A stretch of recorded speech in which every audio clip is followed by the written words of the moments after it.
আমি মোহাম্মদ জাহাঙ্গীর আলম কাশেম শরীয়তপুর জেলা আইনজীবী সমিতির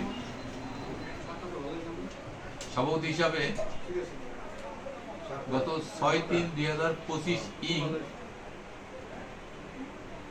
শরীয়তপুর জেলা আইনজীবী সমিতির কার্যকরী কমিটির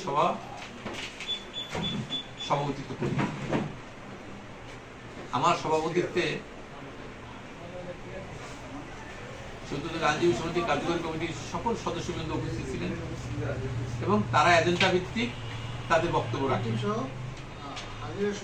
উন্মুক্ত বক্তব্যে একাধিক আলোচনার মধ্যে কোর্ট কাছারির কতিপয় কর্মচারীর অনিয়ম, স্বেচ্ছাচারিতা ও দুর্নীতি বিষয়েও আলোচনা হয়। উক্ত আলোচনায় শেষে আমি সভাপতি হিসাবে আমার সিদ্ধান্ত প্রদান করি। আমার সিদ্ধান্তগুলোর মধ্যে কোর্ট কাছারিতে কর্মরত কর্মচারীদের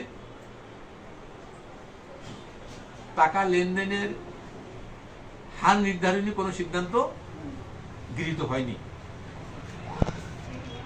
তবে শরীয়তপুর জেলায় কর্মরত বিজ্ঞ বিচারকদের ন্যায় শরীয়তপুর জেলা আইনজীবী সমিতি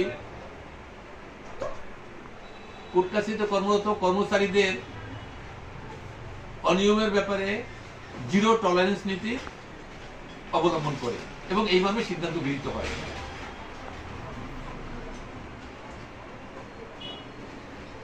আমার এই বিষয়ে বা আমার সঙ্গে কোনো আলোচনা না করে